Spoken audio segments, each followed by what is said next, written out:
É um por um aqui. A galera vai abrindo o mic aí, falando o nome, de onde é. Pode ser? Posso começar aqui?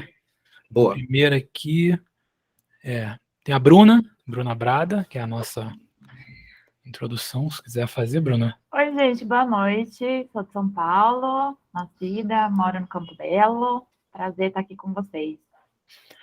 Boa. Cadu Ribeiro. Fala aí, gente, tudo bem? Sou do Rio de Janeiro. Somos todos, beleza. Cleidson Franklin. Pessoal, prazer aí, meu nome é Cleidson, sou de Fortaleza, Ceará. Trabalho na Max Carbon como Product Designer. Boa. Legal. Fernando Sérgio. Achei o microfone, cacete. E aí, gente, tudo bem? Boa noite. Boa noite. Mandou um cassete. Foi mal aí.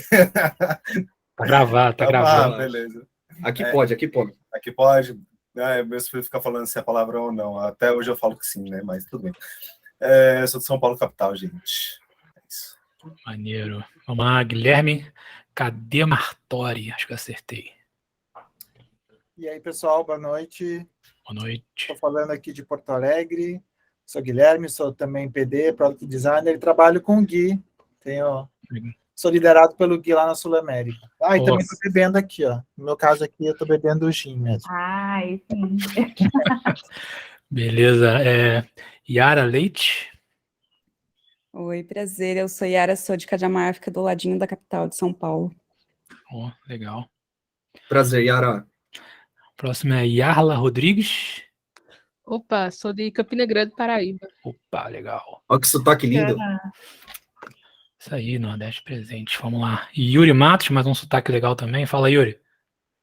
Diga aí, meu povo. Eu sou PD, Product Design Senior, eu trabalho com esses dois povos aí, Bruna e o Flávio, estão lá do time de dígito da ACT. Você é da onde? Eu sou da Bahia, né? Eu moro em São Paulo, né? Essa cidadezinha cinza. Eu concordo com você. Bom, o Rodolfo vou pular, porque ele não tá aqui, está usando só a conta dele. Vamos lá, Sara, o sobrenome eu não vou conseguir falar, mas... E aí, galera, tudo certo? Falo aqui de Campinas e vou falhar na cerveja, mas só hoje. Boa. Mas estou firme e forte aqui, sou do time de cerveja também. Tranquilo. E para fechar, o Alisson. E aí, galera, sou da mesma cidade da Yarla, Campina Grande, aqui na Paraíba. Eu já vou fazer aquele velho network, só para deixar claro para vocês, Campina Grande é a melhor cidade do Brasil, quem sabe do universo. Epa! Concordo do universo. Rapaz, cuidado, te oriente, homem. Tenho certeza disso aqui. Não tem cidade melhor que Campina, não. Te oriente, homem. Até porque agora não é mais a gente era a terra do maior São João do mundo, né? Todo mundo conhecia assim. Agora é a terra da Juliette. Então, teve uma grande desevolução aí no caso. Mas eu sou ex-ACT, já trabalhei aí, não diretamente com o Gui, com a Bruna, mas já trabalhei na ACT, e eu sou o Ali, é isso. E sou PD também. Ali. Boa. Bem-vindo, irmão. Isso aí. É isso, acho que foi todo mundo. Faltou você, Flávio. Eu vou me apresentar quando começar a apresentação, né? Ou não? Beleza. Não, me apresento agora. Bom, eu sou Flávio, também sou Product Designer Senior aqui na ACT, trabalho com a Bruna. Não tive o prazer ainda de trabalhar diretamente com o Guilherme num projeto, mas a gente se fala sempre, porque a gente está na empresa junto. E é isso, vamos lá. A gente vai falar sobre Design Ops hoje. Guilherme, se quiser coisar a apresentação já. Coisar o coisa, bora lá. Coisou coisada. Já tá coisadinho, mestre. Então vamos embora, beleza. Design Ops. Então, galera, hoje a gente vai falar sobre Design Ops, muito inspirado ali no framework da NNG. Não sei se a galera conhece já. Quem já conhece vai ver algumas coisinhas repetidas aqui, com o plus do Guilherme falando a prática, né, que ele faz lá muito na Sul América. Essa apresentação derivou um pouco da apresentação que a gente fez aqui na ACT, o time de líderes, né? Muita gente que não era designer, então pegou um pouquinho o que era o Design Ops, a aplicação, enfim, a teoria.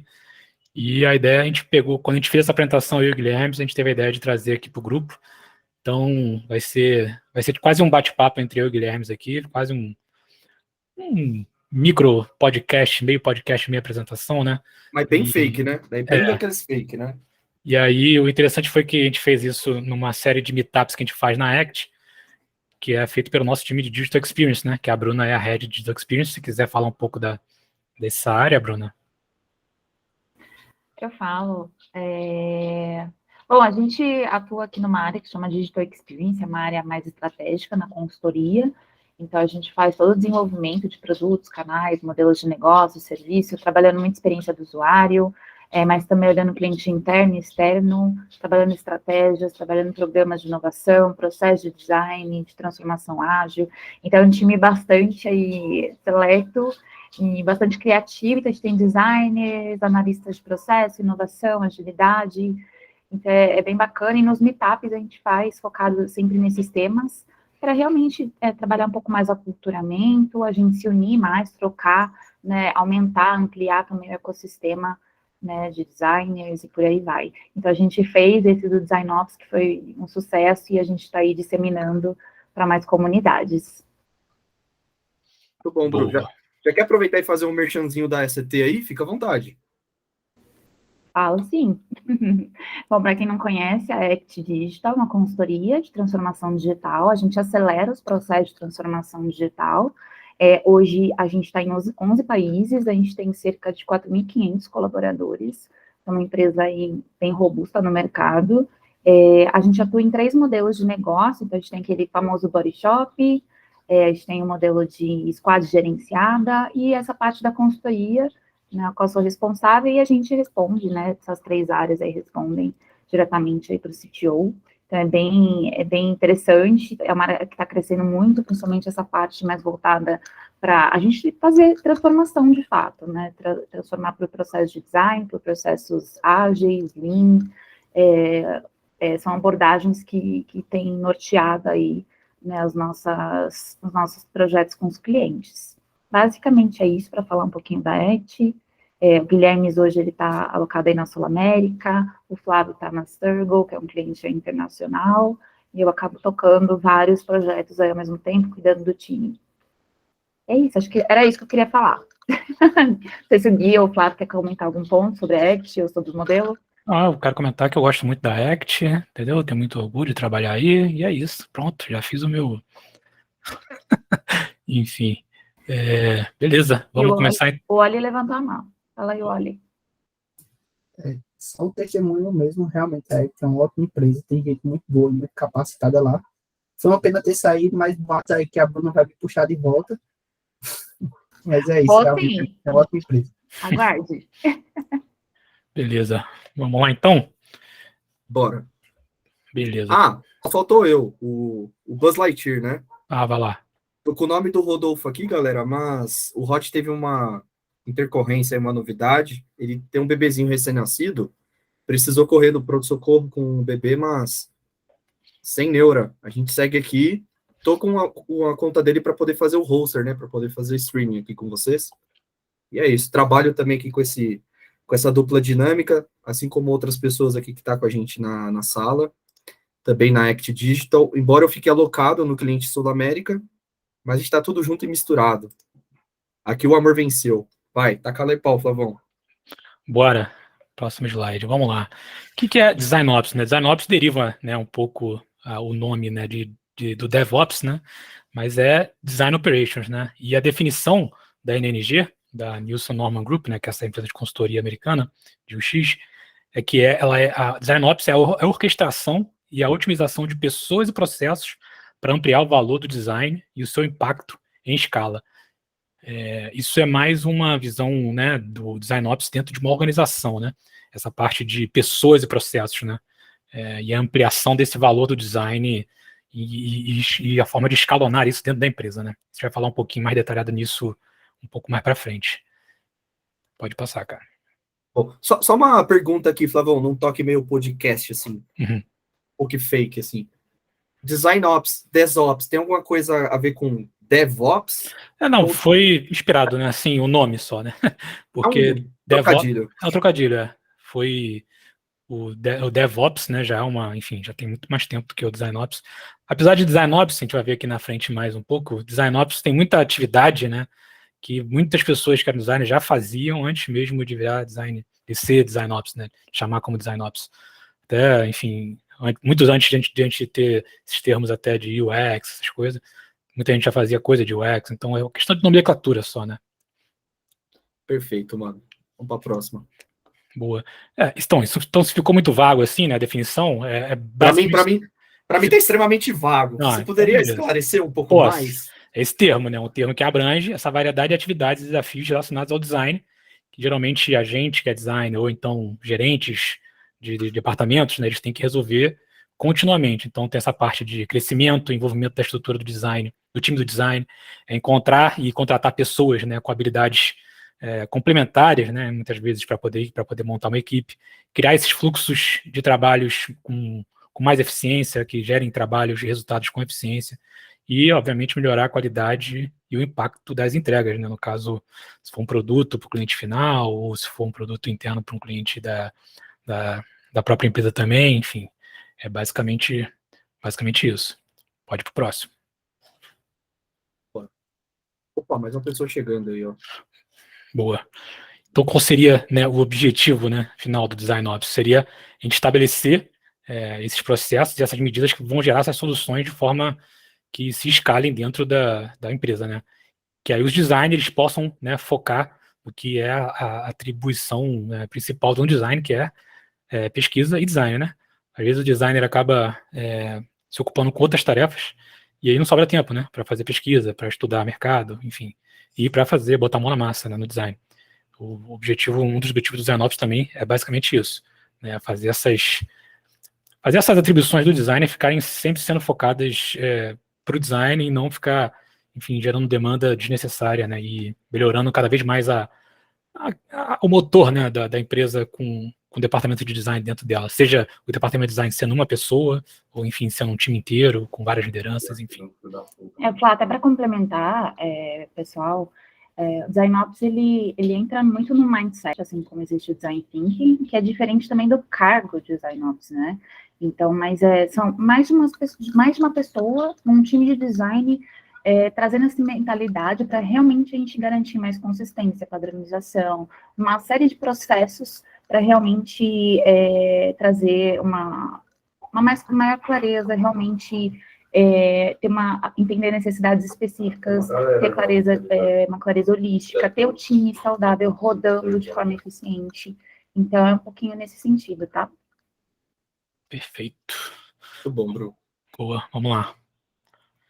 E o Design Ops, né, no caso, ele se aplica a todo mundo, né, não só...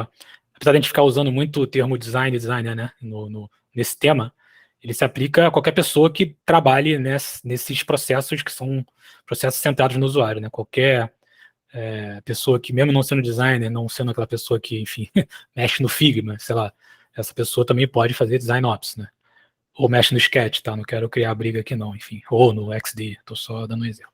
Ô, Flavão. Diga. Quem mexe com CorelDRAW? Não, aí pode ir embora daqui, eu não quero papo com essa pessoa, entendeu? Sacanagem. Ela já foi embora. Usei muito, mas enfim. Ai, vambora. Eu já usei até a idade, né, cara, enfim. Mas vamos lá. E, né, por se aplicar a todos, né, esse termo Design Ops, a mentalidade Design Ops pode ser usada por qualquer pessoa, né? Se trabalha num time que está fazendo um produto com processo centrado em usuário, ou até mesmo de design thinking, né? Se o cara é self-designer, se ele é user researcher, se ele é criador de content strategies, né? A gente botou aí alguns exemplos, mas essas pessoas todas podem se beneficiar e serem usuários, né, do Design Ops. Fala, o Alisson. A minha pergunta é mais voltada a essa estruturação, né? Se eu estiver me adiantando aqui, vocês forem falar disso, perdão aí. Mas qual é o nível de maturidade que uma empresa precisa ter para iniciar essa etapa de Design Ops, né? Tendo em vista que a gente tem empresas que têm muitos designers e tem empresas que têm 2, 3 ali. Qual a maturidade que precisa ter, ou isso aí vem com o tempo? Como é que vocês acham que isso se estabelece dentro de uma empresa? Fala, Bru. Eu acho que porque assim, o Design Ops, você pode atuar tanto no nível de projeto, tá? Às vezes num projeto em específico, como no nível da empresa. Eu acho que conforme a maturidade, você pode começar do micro e indo para o macro. E acontecendo até dessa forma holística, de aculturamento de fato, tá? Mas então, se ela no nível de projeto, você pode até começar a introduzir, pensando que o processo é um processo, ele se trata de ferramentas, de governança, de fluxo de trabalho, de infraestrutura, enfim, de educação, evangelizar, uma série de itens que constituem esse todo. Então, basta ter pessoas querendo fazer acontecer no nível de projeto para a gente começar a mostrar valor, gerar valor, e isso ir crescendo e escalando. É uma visão minha, particular. Eu não sei se o pessoal quer comentar também mais algum ponto. Cleidson?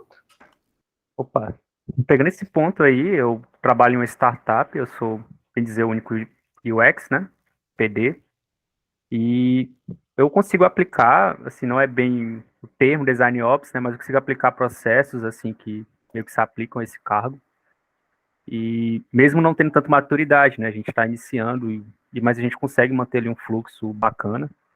A gente acabou de contratar um novo UX, ele está pegando bem de boas esse processo, né, que a gente organizou. Então, assim, da minha parte, eu vejo que basta querer iniciar e ter uma visão ali junto com o pessoal, né, que vai utilizar tudo mais, de como eles imaginam, né, que isso facilitaria para eles. Então, acho que isso aí seria o caminho. Boa, boa. A gente vai falar mais detalhado até de algumas dessas coisas, até de qual time ou qual pessoa deve usar o Design Ops, qual o tamanho do time, isso a gente vai falar um pouquinho mais na frente, mas é um pouco isso mesmo que vocês já comentaram, não importa o tamanho. Às vezes, Design Ops vai desde de você organizar os softwares que você vai usar e o outro time vai usar junto. Isso é um alinhamento que está incluso também nessa mentalidade mais Design Ops, visando a operação, né? Então, óbvio que dependendo do tamanho do time, a coisa vai ficando mais complexa. Dependendo do tamanho do time, não vai ter uma mentalidade Design Ops, vai ter um cargo de um cara que é o Design Ops, dependendo do tamanho do time. Entendeu? Ou se o time for pequeno, o time inteiro tem que estar alinhado lá na mentalidade Design Ops. A gente vai ter uns exemplos mais aí na frente, que o Guilherme bem vai poder comentar sobre isso mais na frente. Mas vamos lá, próximo slide. Bora. Excelentes contribuições, viu, povo? Adorei. Então, por que tem tanta gente falando, né, agora, né, sobre Design Ops? Primeira coisa é que os designers estão ficando cada vez mais isolados, né? O que a gente quer dizer com isso, né? Que eles estão dentro de uma estrutura de equipe que é muitas vezes descentralizada. Às vezes um designer ele está tendo que ficar sendo incorporado em equipes que são alinhadas a recursos, a produtos, ou então outras linhas de negócios mais específicas. E isso pode resultar, muitas vezes, em falta de comunicação, esforço redundante, enfim, aquele retrabalho chato que tem que ficar refazendo as coisas, processo que está desatualizado dentro do time, da organização de design. A outra parte também que a gente quer falar, só para completar aqui, Rodolfo, o Guilherme, só para completar e tu já mata tudo aí. E também essa parte que os designers estão ficando cada vez mais ocupados para poder fazer o básico, né, que a gente comentou antes, né, ou seja, tem a organização que percebeu agora, né, muito tardiamente, que o designer tem um valor muito importante para o negócio, né, para a visão de negócio. Então, a gente chamou, né, o designer conseguiu agora ter aquele assento à mesa, né, que a gente muito procurava nos times de negócio. Então, essa percepção permite que a gente envolva em conversas mais estratégicas, né, então a gente fica cada vez menos tempo para fazer o que a gente gosta, que é muito focado mais em design e pesquisa, e acaba fazendo coisas de envolvimento de negócio, de enfim, outras políticas mais de organização, então mais coisa para fazer do que só projetar e desenhar, né? Fala aí, Guilherme. Bom, Flavão, uma coisa que a gente observa também, e é muito recorrente, de repente você é de uma consultoria, tu entra num cliente, vai ser alocado, e tu percebe que tem outras equipes designers separadas da tua. Tá acontecendo também, isso a gente vai se deparar, já é normal, você ter áreas e times, squads de design separados entre si. Onde eu atuo, por exemplo, existe uma equipe focada em dados, em analytics, enquanto que tem uma outra equipe de design que cuida do marketing da empresa, tem uma outra equipe que cuida dos apps, dos sites, das plataformas, né? O Design Ops, ele é muito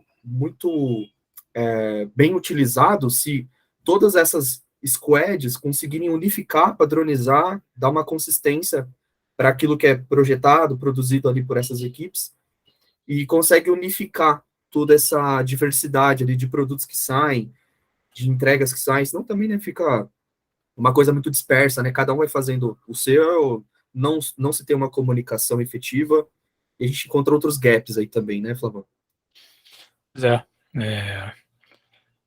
muito desses detalhes, né, de que a gente não, antes do design não tinha que se preocupar com algumas coisas, agora acaba se preocupando com mais coisas do que se tinha que se preocupar, e isso acaba dando essa parte de identificar cada vez mais isolado, ou com menos tempo para poder fazer nossa atividade básica, né, design e pesquisa. Se quiser seguir para o próximo slide já também. Bora. Essa é mais um esqueminha. Esse esqueminha é o da própria NNG, né? É como se fosse uma engine, né? Um motor, onde eles dividem essas atividades de Design Ops em 3 principais áreas, né? Basicamente, como nós trabalhamos juntos, como nós realizamos o nosso trabalho e como o nosso trabalho gera impacto, né? Lembrando que Design Ops é a definição que a gente falou, né? Orquestração de pessoas e processos, enfim.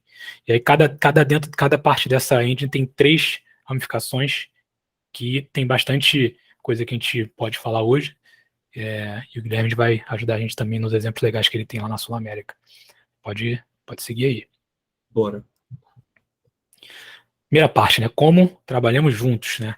A parte de organizar, né? Como é que a gente estrutura as nossas equipes e a gente constrói a equipe certa, né?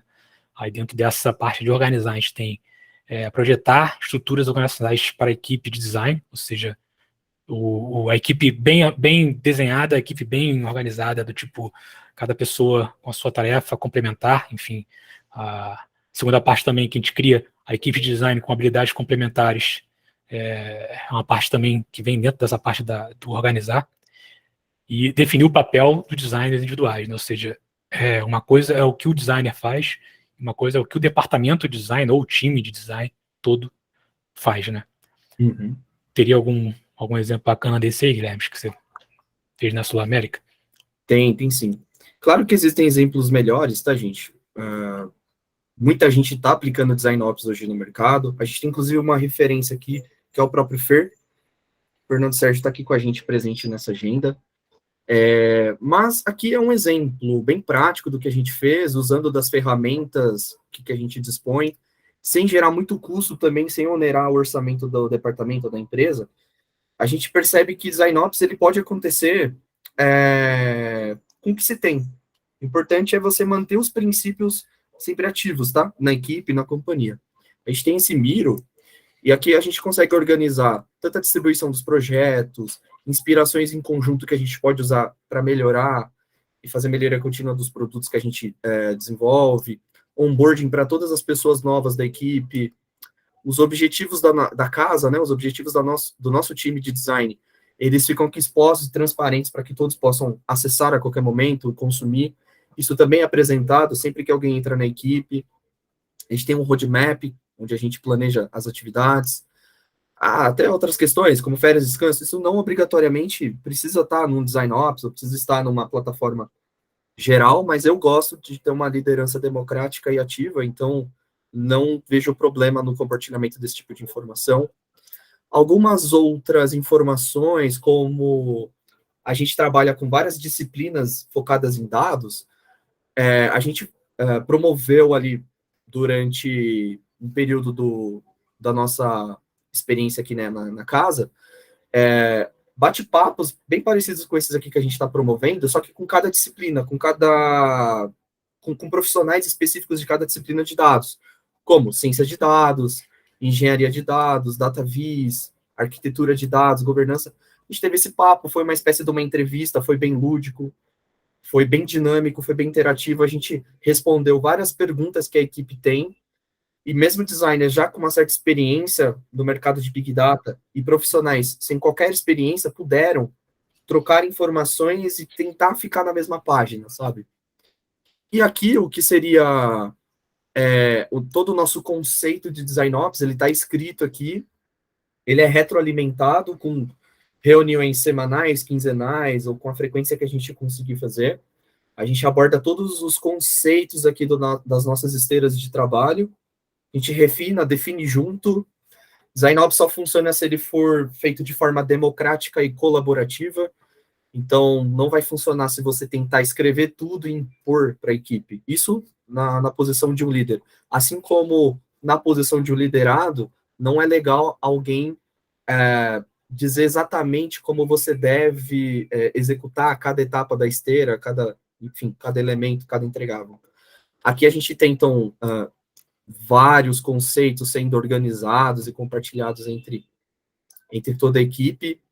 E uma coisa muito legal, que eu acho que fecha com chave de ouro essa primeira parte, Flavão, é a questão das nossas esteiras. A gente criou aqui uma biblioteca, vamos dizer assim, uma caixinha de ferramentas com várias dinâmicas, com várias abordagens de design thinking que podem ser aplicadas, que geram valor e que já mostraram vários resultados, tá?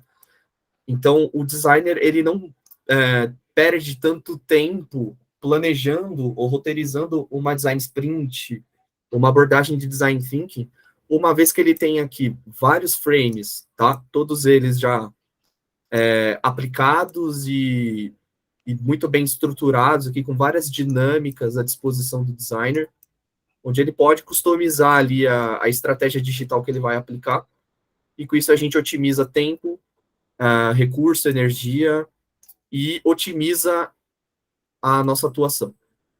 Tá? Deixa eu fechar aqui. Vou voltar para a apresentação. Boa. Passando agora para a parte do colaborar, né? Que é como é que a gente cria um ambiente e, né, encontros também que permitem essa comunicação mais eficaz dentro do time, né? Muitas vezes a gente tem que definir uma estrutura regular para ter essas cerimônias e reuniões, né? Reuniões que são, enfim, definidas de forma regular para poder compartilhar trabalho de design, enfim, insights, pesquisa, né, entre os designers também, isso é muito bom. Garantir que esses espaços e esses ambientes também sejam propícios, né, para essa colaboração, obviamente, e estabelecer uma comunidade. A gente usa uma comunidade aqui na ACT, que é o Yammer, da própria Microsoft, que a gente compartilha lá diariamente, né, com o time da empresa inteira, né, no caso, não só com o time de design. Habilidades, enfim, interesses, novidades. Isso é uma parte interessante para a parte do colaborar. Se tiver algum exemplo aí, Guilherme, também. Eu posso até comentar um exemplo. O exemplo do Yammer é um exemplo muito bom, né? O próprio exemplo de criar uma estrutura de rituais, reuniões, né? Os próprios ritos do Agile, né? Eventos, refinamentos, sprint planning, dailies. Então, realmente são estruturas de rituais e reuniões para a gente poder criar de forma colaborativa, criar esse ambiente colaborativo, poder compartilhar interesses, habilidades. Um pouquinho isso. Muito bom, Bruno. Muito legal, Simão. Eu tenho um exemplo aqui, Flavão, mas assim, não necessariamente... Deixa eu abrir. A parte do colaborar, né? Você quer dizer? Exatamente. Não necessariamente é um framework pronto, nem nada, mas... vejam bem, aqui a gente tem encontros pontuais da equipe. Então, por exemplo, a gente discute DesignOps pelo menos uma vez por semana. Assim como o Design System, ele tem um espaço já reservado na nossa agenda. A gente tem outras entregas, por exemplo, o nosso site, o site da nossa disciplina, né, onde a gente compartilha e divulga todo o DesignOps, todo o Design System para todo mundo da companhia. A gente tem essa preocupação, a gente procura garantir que toda a equipe possa participar, então, de novo, colaboração, e é democrático, então todo mundo aqui tem voz, todo mundo pode opinar, tanto no Design System, no DesignOps, em tudo que a gente entrega, a gente faz junto, tá? De forma bem estruturada ali, organizada.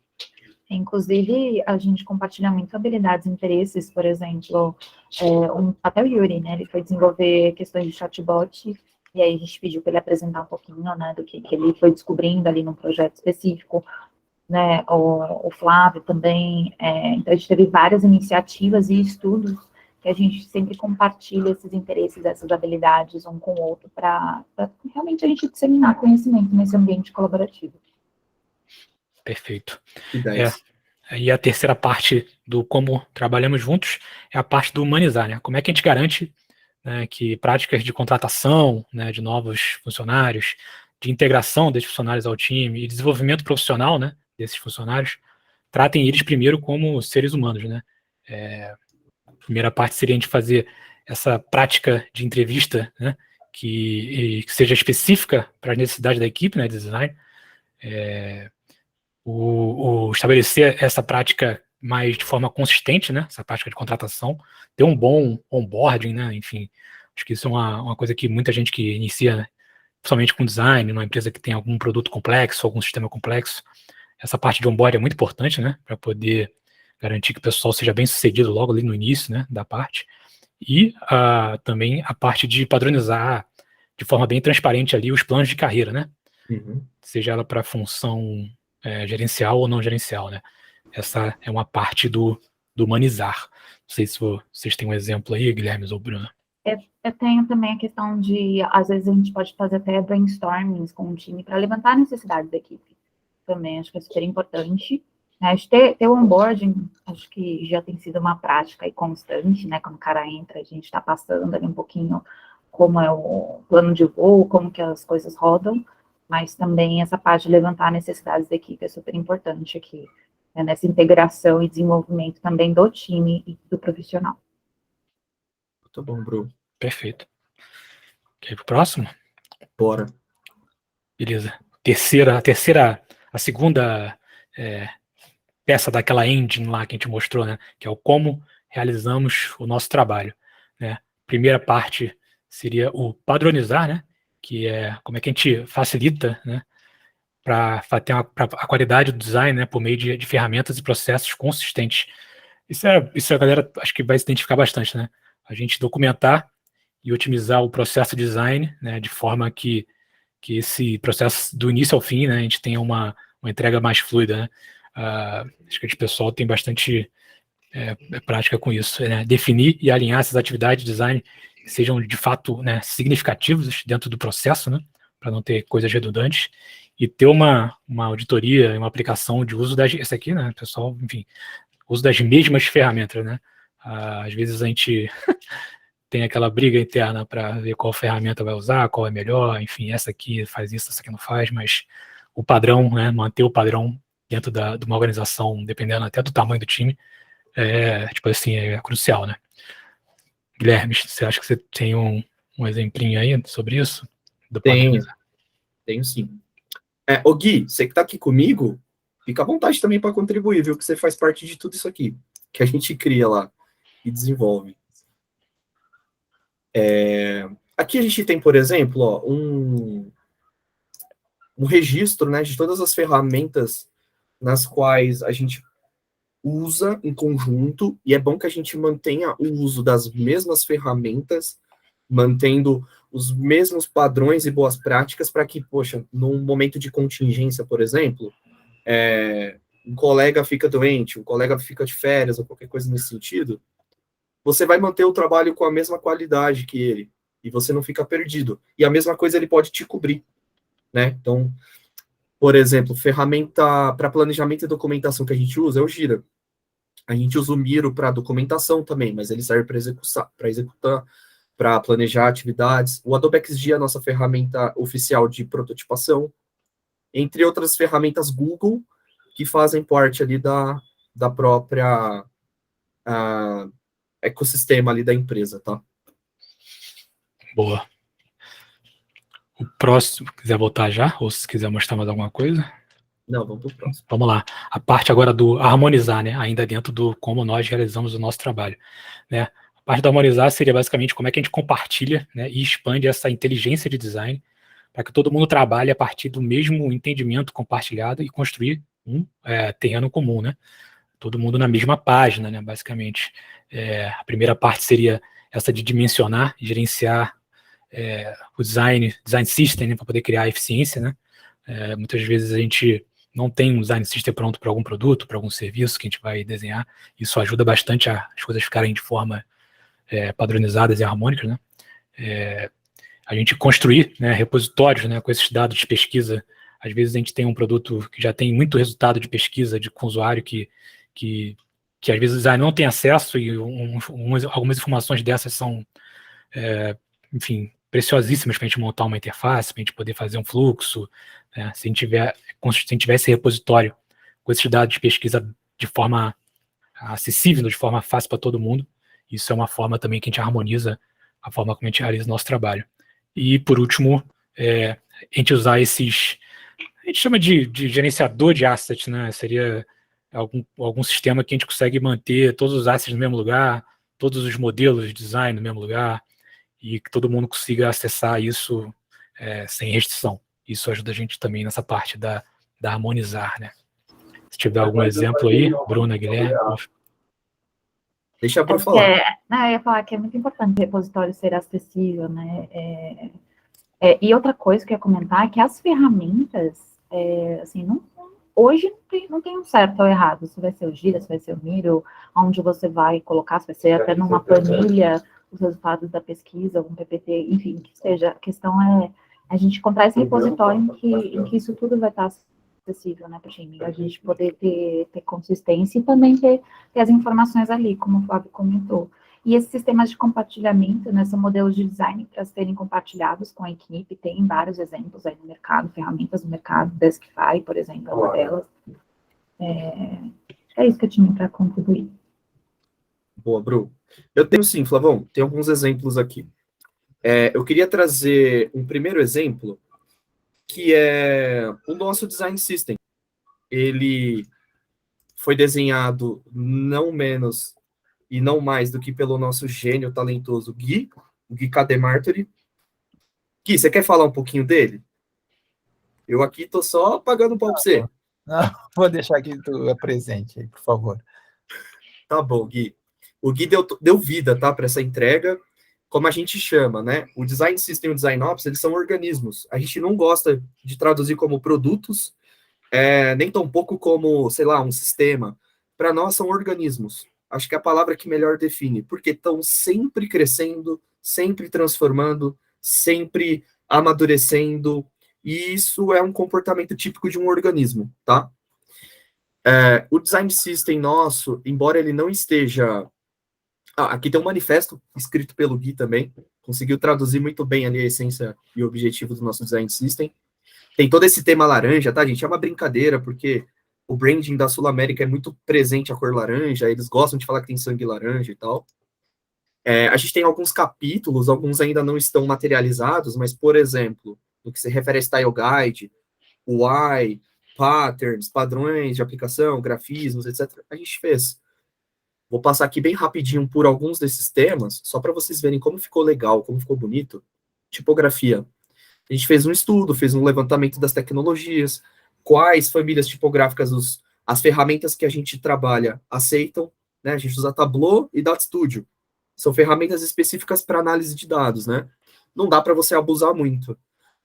Então a gente fez esse levantamento. Existe uma fonte oficial da empresa, que se chama Estético, de que forma que a gente consegue colocar ela nas nossas produções, né?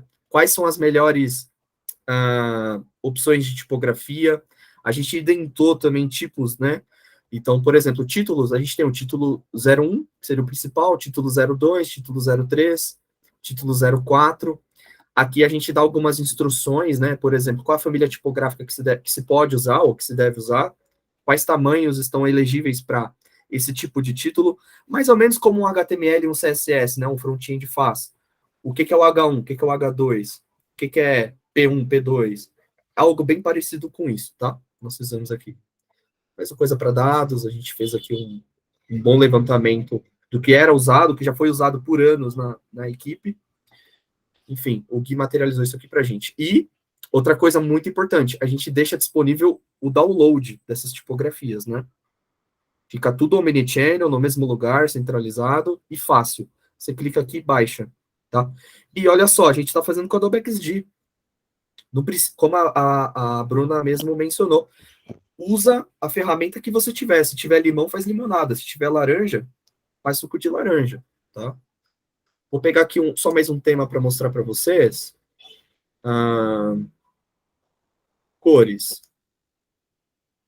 A gente gosta de usar aqui na nossa casa aquele conceito de 60-30-10, em outros lugares usam-se outras terminologias, Mas os nossos produtos, por exemplo, eles têm essa característica, tem uma cor muito mais presente, uma cor secundária e uma cor terciária, né? Uma cor de destaque. As cores oficiais da companhia estão aqui, já com o RGB, o hexadecimal disponível. A gente já estendeu a paleta também. Também temos uma paleta secundária, ela já está aqui, qualquer pessoa pode consumir e usar. Temos a paleta neutra definida, né, com os tons neutros. O Gui, ele fez um estudo muito legal, muito bacana de acessibilidade. Então aqui vocês estão vendo cores semânticas, né? Vermelho, verde e amarelo, né? São cores semafóricas. Mas o Gui também fez um trabalho de estudar como que essas cores ficariam legais para quem tem baixa visão, para pessoas que têm dificuldade de perceber tonalidades, né? Então isso aqui também está disponível para que toda a companhia possa acessar, consumir, tá? Tirar dúvidas. Existe um botão aqui que ela fala direto com a gente. Ô, Gui, então, oi. Desculpa cortar, é por causa do nosso tempo. Tá bom. Tá bom, mas muito bom o trabalho. Vou voltar para lá. Bora. Vou pro próximo. Vamos pro próximo slide. Depois, se vocês quiserem mais detalhes, gente, a gente passa para vocês, se quiserem entender um pouquinho mais profundo, tá? Do que a gente puder compartilhar e apoiar vocês. Tá Boa. bom? E aí a última parte do como realizamos o nosso trabalho é o priorizar. Bom, priorização, né? Como é que a gente torna, como é que a gente toma decisões sobre quais projetos trabalhar primeiro, né? Quais deles a gente vai dedicar no primeiro momento, enfim, quando trabalhar nesses projetos. Então a gente tem que descobrir primeiro e expor esses gargalos, né, dentro do fluxo do trabalho, né, de design, ou do time, ou do próprio designer individual. A gente compreender a capacidade da equipe, né? Às vezes a gente tem um time, a gente não entende muito o quanto que essa equipe pode produzir num determinado sprint, né? Às vezes o time trabalha com sprints, então para poder aí sim estimar e alocar o projeto de forma mais precisa, né? E também usar mais métodos objetivos, né? E consistentes para poder priorizar os recursos ou os projetos, né? Às vezes as coisas ficam um pouco subjetivas, né? Esse momento de priorizar é muito importante, essa objetividade. E aqui tem vários métodos, gente. Pode usar OKRs, pode fazer roadmap, priorizar as atividades por trimestre, né? Tem várias formas. Cada empresa tem também a sua forma de fazer, mas é realmente definir, né, a estratégia para o tático e começar a priorizar as atividades, né, e a capacidade da equipe para poder alocar, né, cada um deles nos projetos. Esse é meu dia a dia. Boa. Vamos lá. Se quiser ir para o próximo já.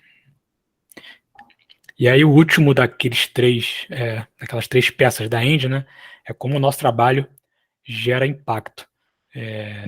Primeira parte seria, né, o mensurar, né, como é que a gente mensura a responsabilidade do design, né, definindo e medindo a qualidade do próprio design, né. A gente cria essas definições, né, do que é bom e do que está feito, né, do good definition of done, dentro das equipes, né, isso é importante. A gente escolhe e alinha as métricas para poder mensurar, né, a qualidade, obviamente, do design, acompanhar, enfim, ao longo do tempo, o desenvolvimento, a evolução, ver o que está atrasando, o que está elevando, enfim.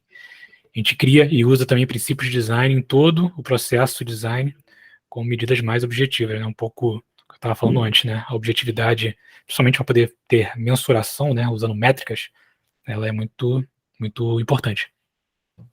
Se quiserem mostrar algum exemplo aí, ou eu posso tocar, já que a gente estourou o tempo. Não, aqui na parte de mensuração, a gente usa o Gira, né, como uma ferramenta para fazer input de dados, informações, registrar demandas, e depois com o próprio Gira a gente consegue fazer extração, então a gente tem lá uma base de dados que ela é atualizada, e baseada na própria performance aqui dos designers da equipe, a gente depois consegue medir, tá? Tempo médio de execução, SLA, taxa de retornos, né? Quantas vezes uma demanda, ou com que frequência uma demanda é retornada para a gente fazer correções e melhorias, ou qual é o projeto que mais demanda, qual é o PO, o SM que mais demanda energia dos nossos profissionais. Então, tudo isso é possível medir depois. E até comentar isso, que aqui a gente está falando de equipe de design, mas a gente vê muito isso acontecendo no time de delivery mesmo, né? Às vezes tem um agile coach acompanhando, né, mentorando, realmente trazendo essa classificação do que é realmente o feito, o bom, E a gente só transpor isso também para os times de design, as equipes, para a gente fazer da melhor maneira. Isso aí. Perfeito. A segunda parte do como nosso trabalho gera impacto é o socializar, né? E aí é basicamente como é que a gente educa, né, outras pessoas sobre o valor do design, né? E a gente compartilha essas histórias de sucesso dos processos, design, seja design centrado em usuário, seja qualquer outro processo de design que esteja envolvido na organização, né? Então a gente pode criar enfim, uma ferramenta uma mensagem mais consistente sobre o papel do design e o valor do design, né? E compartilhar isso de forma proativa, né? A gente faz muito isso no próprio Yami, né? Na ferramenta que a gente usa aqui direto na Act, para todo mundo da organização ver, mesmo não sendo designer, a gente captura e compartilha esses cases de sucesso, né? Isso é acessível também para todo mundo da Act, seja, a gente colocou aqui no slide, projeto centrado do usuário, mas qualquer outro trabalho de design que a gente faz também fica disponível para todo mundo. E reconhecer e recompensar equipes que aplicam prática de design, ou seja, às vezes a gente tem um time que não é de design, sabe? Talvez um time de RH, que faz uma atividade de design e tem um resultado interessante, e essas pessoas têm que ser reconhecidas por terem feito isso de forma efetiva, de forma boa, né? Do que foi compartilhado com as pessoas antes do que é o Design Ops na organização. Inclusive essa prática... Caverna, Oi? caverna. É a ficha do Gui. Inclusive, aqui é muito legal, porque feedback, na minha opinião, gente, tem que ser uma coisa constante. Filha do Gui. Feedback tem que ser uma coisa constante, a gente reconhecer, recompensar as equipes, acho que é super importante. Né? Nem falar, cara, você mandou super bem nesse trabalho, você foi super colaborativo, você ajudou o seu colega, né? Ou você fez esse case ser sucesso. É muito importante essa parte também. Né? E a gente fazer isso independente de ter RH ou não na empresa, atuando com isso. É isso aí, Bru. A gente tem uma prática muito legal aqui na Sul América. Ela tem essa característica de ser uma empresa bem horizontal, e isso permite que as pessoas troquem elogios, né, em público. Isso é muito legal. É para não ter aquele complexo de Michael Jackson, sabe? O ano que o cara mais vendeu o disco foi quando ele morreu. Entenderam? Não é justo, cara. Você tem que gostar do cara e demonstrar esse carinho quando ele tá vivo, né? Então, em outras palavras, elogia, sabe? Sociabiliza, externaliza a sua satisfação como profissional, com o teu colega. Uma outra coisa que a gente faz aqui, a gente compartilha alguns cartões, né? São cartões da gentileza, que a gente chama. A gente está sempre elogiando um ao outro ali em público, principalmente na frente dos outros, né? Não tem coisa melhor do que você ser reconhecido. E algo, cara, que a gente está fazendo aqui agora, nesse momento, é sociabilizar. E vocês têm abertura na nossa comunidade para isso. Todos têm, todos, sem exceção. Puxem eventos, falem de temas que vocês gostam. Chama um designer para trocar uma ideia. Isso é muito importante. Boa. Vamos lá, próximo slide.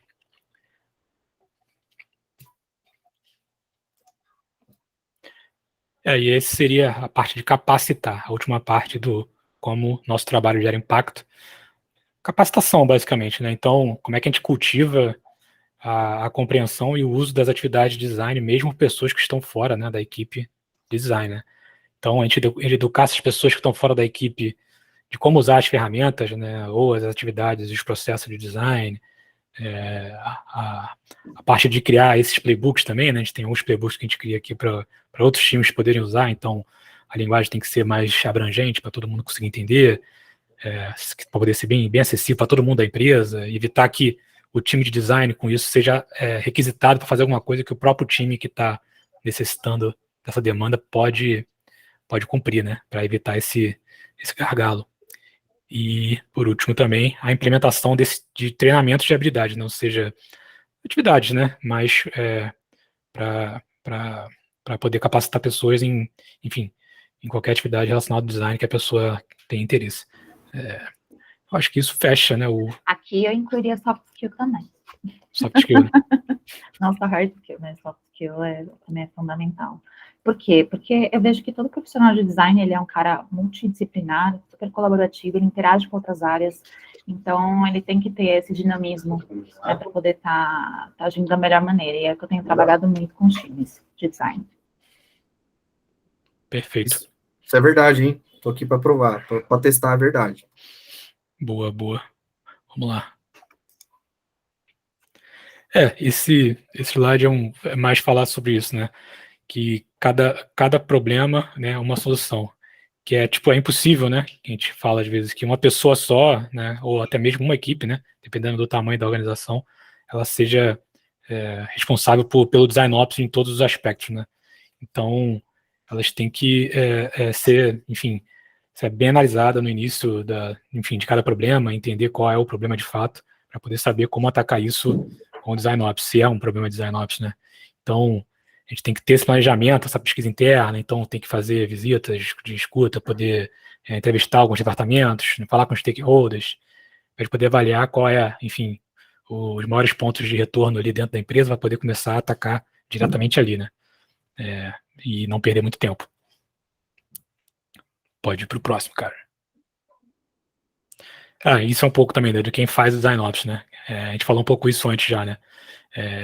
Não importa a pessoa, todo mundo pode fazer, mas é interessante que existe o cargo de design ops e a mentalidade, né, design ops. Pode passar, Guilherme, acho que descreve um pouco nos próximos slides já. O cargo é a pessoa, né? O cara é o design ops, né? Então, ele pode ser a pessoa, não o grupo, né, específico, né? Fica encarregado de garantir que a equipe de design ela vai ser apoiada nesse sentido, né? E eles possam, como a gente falou anteriormente, se focar em design e pesquisa. E nem toda empresa, né, ela precisa de um design ops, né, de um cargo de design ops, no caso. Tem em equipes que são muito grandes, né, equipes integradas ou tipo agências, né, que tem aqueles prazos loucos, né, muita ramificação, elas podem precisar de um design ops antes de qualquer outro tipo de equipe, né. Pode passar. E a mentalidade é a mentalidade, é o que a gente está fazendo aqui, né. No caso, qualquer equipe, qualquer time, qualquer, enfim, profissional, se ele quiser implementar ou aplicar a mentalidade do framework que a gente está se baseando aqui mais no da NNG, né, simplesmente a pessoa vai reconhecer que ela tem essa necessidade e implementar isso no ecossistema dela lá. Então, os processos, os métodos, né, as ferramentas que são padronizadas, então, isso tudo tem um pouco a ver da mentalidade, independente do time, né. Nenhum cargo explícito de design ops, ele é preciso se uma empresa começa a observar os processos e tipo, tem esse objetivo de aumentar a eficiência, melhorar o resultado. Então, isso não restringe a pessoa, a equipe ou o time a poder aplicar a mentalidade de design ops, o framework, né, no que a gente está definindo como design ops. Isso aí. A gente tem vários exemplos de que design ops você consegue economizar tempo, energia e, assim, tempo de planejamento, tempo de execução, enfim, em vários setores o design ops ele melhora a atividade de design, né? Perfeito. E esse último slide é mais esse chamado, né, para o design ops, ou seja, a gente imagina que design ops é como se fosse um cimento, né, assim, ele mantém a organização de design, né, o time de design sempre unido, e também é uma ponte que permite a colaboração entre esses membros da equipe, mesmo tendo mentalidades, enfim, atividades diferentes, né. E a gente entende também que design ops não pode ser uma reflexão muito tardia, né, dependendo do tamanho do problema da empresa, isso pode ser até complicado de implementar, né, depois que o problema já está bem grande, né. Então, cada vez que a empresa vai crescendo, ela entende que, por exemplo, agora ela precisa de um UX, ela entende que está necessitando de uma mentalidade de design ops ali no meio, né. Só da empresa necessitar de um profissional desse tipo, é interessante que ela já está aberta a aplicar isso e melhorar os processos, né, não só para a equipe de design, mas qualquer outra equipe que trabalha com o que a gente falou antes, né, com processos de design thinking, processos centrados em usuário, né. Isso ajudaria a focar a empresa e deixar menos disperso os processos e as entregas serem melhor, mais eficiente, com qualidade e tudo mais. Acho que é isso, né, cara? Ou tem mais algum slide de surpresa aí, Guilherme, que você colocou? Dúvidas? Dúvidas? Aqui eu acho que é muito até para você está buscando, né, um trabalho com qualidade, com eficiência, É muito importante que todos os designers, né, daquela equipe, daquele projeto, usem as mesmas ferramentas, o mesmo fluxo de trabalho, a gente certificar de uma estrutura clara, de nomenclaturas de pastas, de repositórios, de design system. Isso economiza tempo, isso economiza uma série de coisas, recurso para... então, isso é muito importante. A gente não para pensar no quão é importante otimizar o nosso tempo, né, e realmente ser eficiente. Isso, no longo prazo, a gente vê o quão é consistente. Assim. Ainda bem que você tocou nesse ponto, Bru. Ó, aqui um exemplo aí, como vai ficar gravado, depois vocês conseguem ler com mais calma. A gente tem padrão para escrever o nome dos arquivos. Certo? Isso aqui padroniza da consistência, ajuda toda a equipe, tá, a trabalhar. Assim como padrão para versionar os arquivos também. Então, são alguns pontos aí que a Bruna está soltando e que é muito importante a gente se preocupar com isso, tá? É isso. Perfeito, cara. Cara, acho que é isso. A gente passou aí 15 minutinhos do nosso horário aí. Cara, quero agradecer a presença de todo mundo aí. Enfim, sei que quinta-feira, pré-carnaval aí, a galera tá, enfim, tá se coçando aí já, né? Enfim.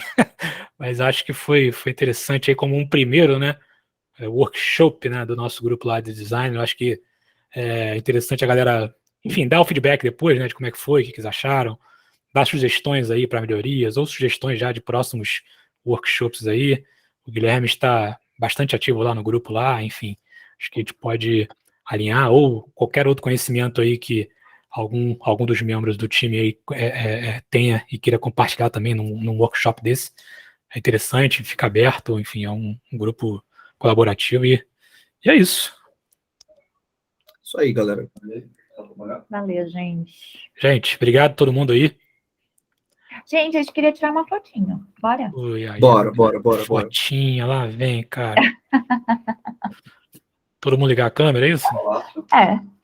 Não? Ué, Tá todo mundo aí ainda, né? Só gente bonita. Arrumou Só o gente cabelo. bonita. Ah, a Sara tá sem câmera. Essa sua foto tá linda. Deixa assim. Você tira aí, Bru, a fotinha? Ixi. Você consegue, Flá? É que eu tô com uma porrada de coisa aberta aqui. Eu consigo, mas deixa eu ver. Capturinha de telinha? Vamos lá, deixa eu... Quem mais? Cadê o resto? Eu tô sentindo falta da galera aí, peraí. Eu não sei se o Google Meets ele deixa... Pô, essa galera sem câmera, hein, cara? Pô, não é possível. Peraí. Eu consegui aqui, Flavão. Então vamos lá. Deixa eu printar. 3, 2, 1, tu conta aí, a gente dá um sorrisão, um joinha. Valeu. Pode ser? Pode. Então vai. Peraí que eu vou tirar mais uma. Essa aqui eu peguei de surpresa pra gerar vários memes lá no grupo. Olha lá, aí ela veio. Calma. Aí. Agora essa vai valer de verdade, hein? Vou dar um joinha aqui pra não tapar o... Nossa, peraí, deixa eu pegar minha captura de tela. Pronto, valendo, sorriso.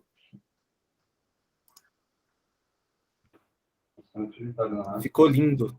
Ai, que fofo. Show de bola, galera. Obrigado aí, todo mundo. Gente, conta com a gente, tá? Tamo junto. E aguardo os feedbacks e aguardo os temas. Vamos falar de mais temas que vocês querem falar. Qualquer coisa. Bru, Flavão, muito obrigado. Valeu Deus abençoe. demais. Estou muito feliz por vocês terem ajudado a gente aí, colaborado. Tranquilo, meu camarada. Conta com a gente. Tamo junto. Tamo junto. Valeu, gente. Valeu, Boa noite gente. aí. Boa noite. Abraço. Tchau, tchau. Beijão. Tchau, tchau.